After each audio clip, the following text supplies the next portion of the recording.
second down following the run.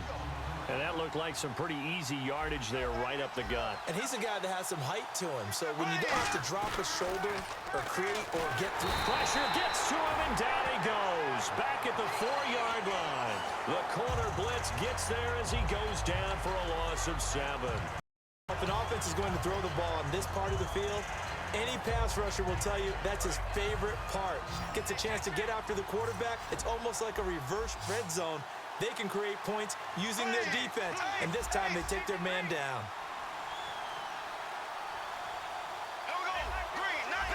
The defensive line disperses a little bit here, expecting a pass. Now Bortles. He's got the hook up to Lee. And he'll be out of bounds, getting it across the 25. They try the corner route there, Charles, and it works to perfection. Boy, that's hard on a defensive back because if you get any fake or move to the inside, you have to respect it, and then the receiver breaks back to the sideline.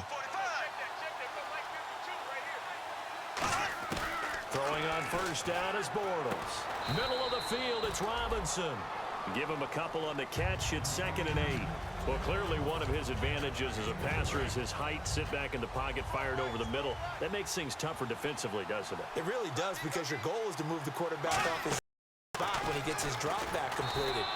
But when that type of height, he can stay in there. If he's willing to take the hits and just fire over the top, which saves him time and actually completes a play a little bit quicker than it normally does for a quarterback who has to slide and find open space to throw. So a pause here for us as well. Time to pay some bills. We'll come back to San Diego after this timeout. And the offense needs 7 out of this play. Third down.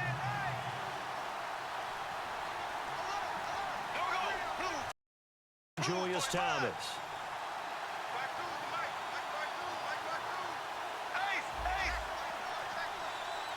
Looks like the defense in press coverage here.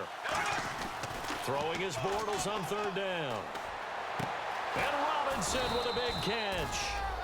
Be taken down, but not before he gets into enemy territory. I don't care how many times we see it. I still get watching quarterbacks and receivers do the pass tree in pregame warm-up. But I always remember that when we go to practices, we see that after practices as well. They really tune it up, don't they? They tune it up. They know why they do it for these situations. First down. And they build that trust, and that's why they're able to find him in this type of a situation. They'll put 2 receivers left, 2 to the right. On 1st and 10, here's Bortles. He's going to float. Now a clash of bodies here. And intercepted. Picked up by Casey Hayward. And a big turnover there as his guys will get the football back. So out come the Chargers.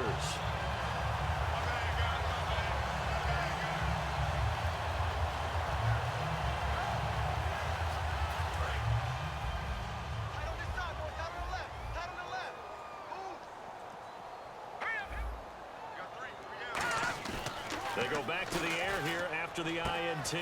He's just going to dump this one off to his fullback out of the backfield. Good use of the pass there to pick up the first down against a defensive look that they had specifically prepared for, they told us, coming into this one. Certainly seems like they're holding all the right cards now, doesn't it? Because of their preparation. Went back, watched the tape, studied the tendencies, and they feel like they had them down cold, and they were able to use the pass against them. He's going to float this one deep right side.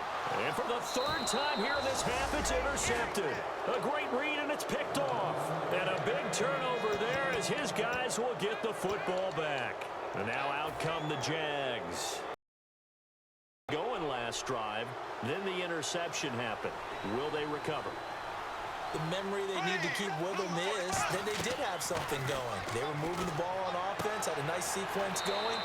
Don't worry about the other part. You can't get that back. Let's go back to what you were doing well before. I thought you were going to say they need to have no memory, but remember the good part, forget the bad. I like that even better.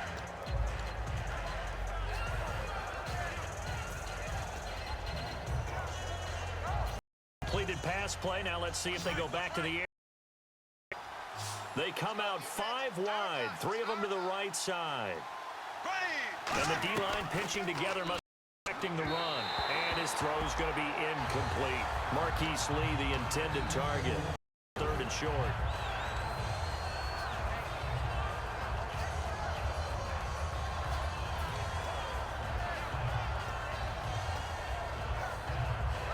So incomplete on second down. Now they'll look to convert here on third.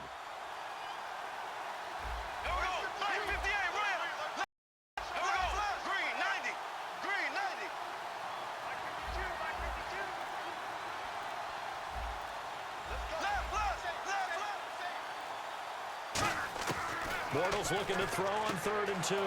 He goes underneath for Yell. 9 out of that. As a result, the drive continues. Would it be safe to say that as precise as routes are supposed to be run in the NFL, maybe they're not quite as precise in college ball? That's accurate, yeah. And I think we saw a college route in the NFL there. Soft spot, find the dead zone, and find the first down. And that's what he just did.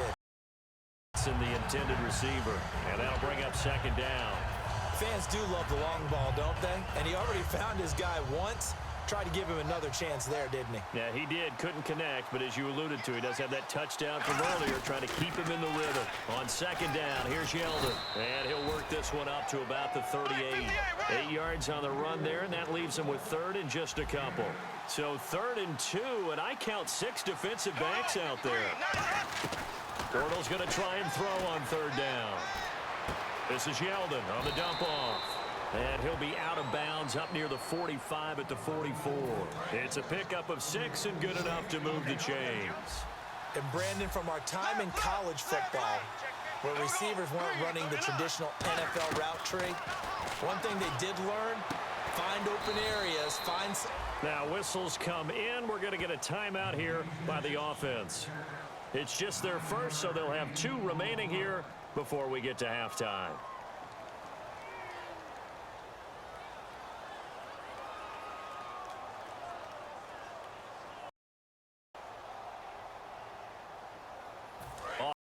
To the line for play number 7 of the drive.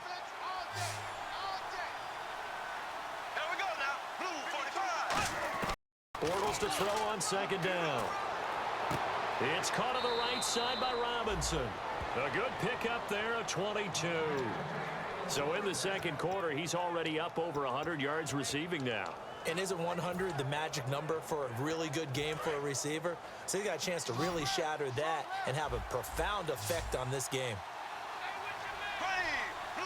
Possible run anticipation here as the D-line sandwiches together. Outside, they're playing press coverage.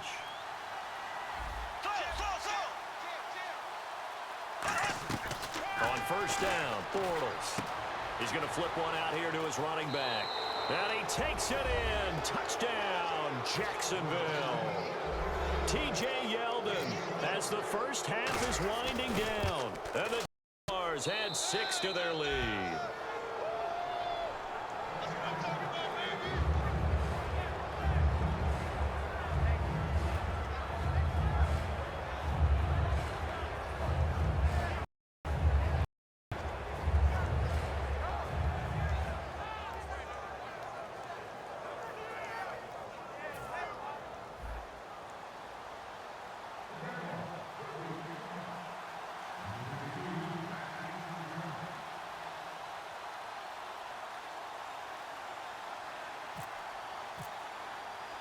Here's the Jaguar kick team now as they run up and send this one away. Fairly short kick taken at the 14 here. And a good return as he'll be stopped just shy of the 30-yard line. The Chargers offense now, they get set to head back on the field. And with time quickly fading here in the second quarter, not sure how aggressively, offensively they want to play this. I think we'll find out just how much they trust their guys in this situation if they decide to take a shot.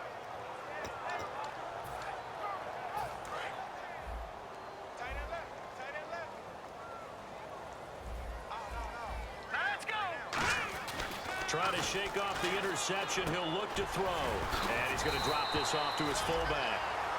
Now hold everything here. We're going to get a timeout by the offense.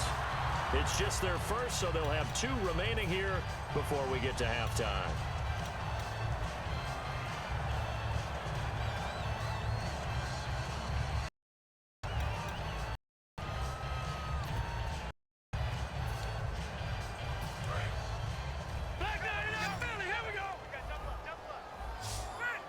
And they're going to go soft on the corners. Rivers now to throw on first down. Looking left sideline, it's complete. Give them 18 on that one. And the Chargers are going to have a first down. It's fun to watch these college receivers transitioning into the NFL and how they grow as route runners.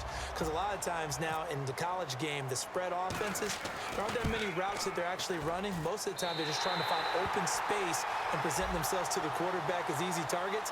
But in the NFL, you've got to run the entire route tree, and you've got to run it well if you expect to get open. Boy, still a half-plus to play, but it is a two-score game. They're going to go onside kick early. And the Jaguars are going to cover this one up. A second quarter onside kick there that failed. Is that something that maybe they had dialed up before this game started? It feels like that they thought they had the right situation, you know, and the right approach in going after it.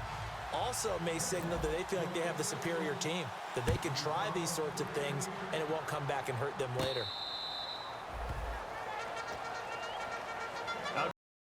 As they'll go on offense now to start this third quarter. They have the ball here for the inaugural drive of the second half. Pretty big deficit, though. We'll see what adjustments were made in that locker room. And I never want to make something more important than it actually is, right? I don't want to create more hype than what is there. But this is I'm doing it, though. This is a really important drive. And we often talk about teams scripting plays to start a game. A lot of them script to start the second half, too. And they're scripting something that they expect to get them into the end zone and back into this game. We'll see if that script is a good one for them. 2nd and 12, the defense. Here as the D-line separates some.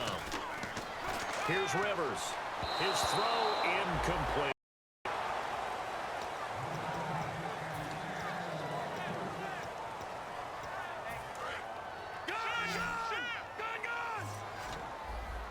They come up in an empty set. 4 wide receivers, 1 tight end.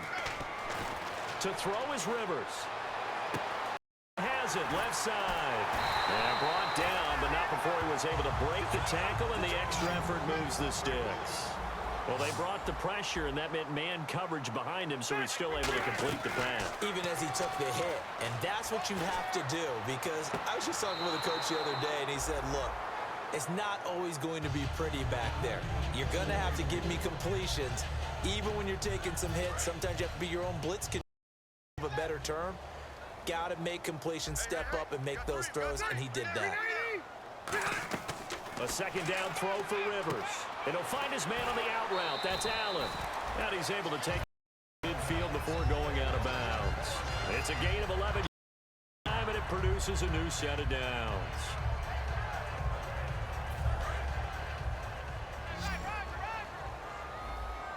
They come out 5 wide, 3 of them inside. A first down throw here for Rivers. A hit as he throws there, incomplete. We just saw another example of really good defensive football to the cushion that they have in this game. Got to him once again, knocked him on the ground, forced an incompletion. Yeah, they've set the tone. It's one thing to set the tone, another to come in here on the road and set the tone. On second down, Rivers again. Throws left side, complete to Keenan Allen. And he gets this one all the way down inside the 20-yard line. And at this stage, down in the second half, looks like they just wanted to find a way to get it in the hands of their playmaker, and they did. I think you're exactly right. I don't think the coordinator's looking at his play sheet and trying to figure out which play will work well. He's trying to figure out how to get the ball to the playmaker that you just described. Looking down at that sheet, you find people plays, not necessarily X's and O's, and that's exactly there. It's a loss of 5 there, bringing up second. Wasn't that long ago that the NFL guys really didn't adopt much from the college game, but one thing that has crept in there is spreading things out, opening things up, not even just in tempo, but maybe getting better line splits and spreading the field. I think that would be a great strategy right now to try and open things up in the run game. And he takes a shot on the release as this will be incomplete. The good signal callers would never go back in the huddle and play the blame game because they need those guys to protect him. But on that last one, offensive line, they lost their leverage very quickly, and that's why they were able to hit him as he tried to throw the football. Completion.